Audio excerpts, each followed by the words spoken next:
हरे कृष्णा, राधे राधे। स्वागत है आप सभी का गोविंद भजो चैनल पर। हिंदू पंचांग के अनुसार वैशाख मास के शुक्ल पक्ष की एकादशी को भगवान श्री नारायण के निमित्त मोहिनी एकादशी का व्रत रखा जाता है। इस बार यह व्रत 1 मई सोमवार को रखा जाएगा। इस दिन षष्ठी के पालन करता भगवान विष्णु के मोहिनी रूप और भगवान श्री राम की पूजा करने से सुख सौभाग्य की प्राप्ति होती है। मोहिनी एकादशी की व्रत कथा इस प्रकार है। धर्मराज युधिष्ठिर ने कहा, हे भगवान, मैं आपको नमस्कार करता हूँ। आपने वैशाख मास के कृष्ण पक्ष की एकादशी अर्थात वरुथनी एकादशी के बारे में विस्तार पूर्वक बतलाया।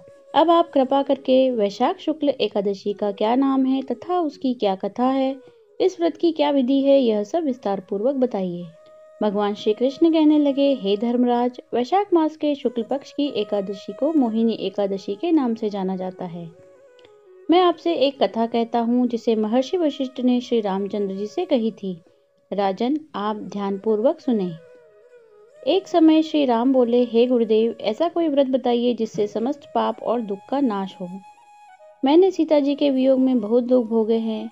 महर्षि वशिष्ठ बोले, हे राम, आपने बहुत सुंदर प्रश्न किया है। आपकी बुद्धि अत्यंत शुद्ध तथा पवित्र है। यद्यपि आपका नाम स्मरण करने से मनुष्य पवित्र और शुद्ध हो जाता है, तब भी लोक हित में यह प्रश्न अच्छा है। वैशाख मास के शुक्ल पक्ष में जो एकादशी आती है उसका नाम मोहिनी एकादशी है।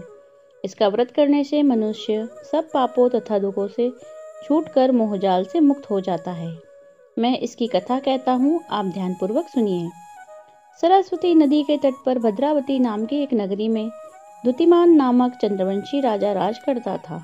वहाँ धन धान्य से संपन्न व पुण्यवान धनपाल नामक वैश्य भी रहता था।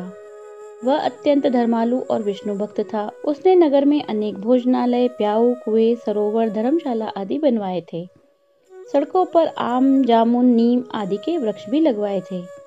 उसके 5 पुत्र थे, सुमना, सुबुद्धि, मेधावी, सुकृति और दृष्टबुद्धि।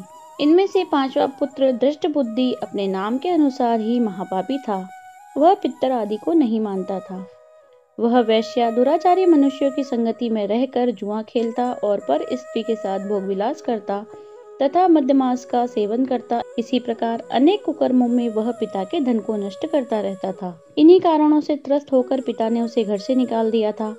घर से बाहर निकलने के बाद वह अपने कपड़े गहने बेचकर अपना निर्वाह करने लगा। जब सब कुछ नष्ट हो गया तो वेश्या और दुराचारी साथियों ने उसका साथ छोड़ दिया। अब वह भूख प्यास से अति दुखी रहने लगा। कोई सहारा न देखकर चोरी करना सीख गया। एक बार वह पकड़ा गया तो वैश्य का पुत्र जानकर चेतावनी देकर छोड़ दिया गया, मगर दूसरी बार फिर पकड़ में आ गया। राजाज्ञा से इस बार उसे कारागार में डाल दिया गया। कारागार में उसे अत्यंत दुख दिए गए। बाद में राजा ने उसे नगरी से निकल जाने को कहा। वह नगरी से निकल वन में चला गया। वहां वन्य पशु पक्षियों को मारकर खाने लगा। कुछ समय पश्चात वह बहेलिया बन गया और धनुष बाण लेकर पशु पक्षियों को मारकर खाने लगा। एक दिन भूख प्यास से व्यथित होकर वह खाने की तलाश में घूमता हुआ कौंडिन्य ऋषि के आश्रम में पहुंच गया। उस समय वैशाख मास था। ऋषि गंगा स्नान कर आ रहे थे। उनके भीगे वस्त्रों के छींटे उस पर पड़ने से उसे कुछ सुबुद्धि प्राप्त हुई। वह कौंडिन्य मुनि से हाथ जोड़कर कहने लगा, हे मुने, मैंने जीवन में बहुत पाप किए हैं। आप इन पापों से छूटने का कोई साधारण बिना धन का उपाय बताइए। उसके दीन वचन सुनकर मुनि ने प्रसन्न होकर कहा, तुम वैशाख शुक्ल की मोहिनी एकादशी का व्रत करो। इससे अनेक जन्मों में किए हुए मेरु पर्वत जैसे समस्त महापाप भी नष्ट हो जाते हैं। मुनि के वचन सुनकर वह अत्यंत प्रसन्न हुआ और उनके द्वारा बताई गई विधि के अनुसार व्रत किया। हे राम, इस व्रत के प्रभाव से उसके सब पाप नष्ट हो गए और अंत में वह गरुड़ पर बैठकर विष्णुलोक को गया। इस व्रत से मोह आदि सब नष्ट हो जाते हैं। संसार में इस व्रत से श्रेष्ठ कोई व्रत नहीं है। इसके महात्म्य को पढ़ने अथवा सुनने से 1000 गोदान का फल प्राप्त होता है।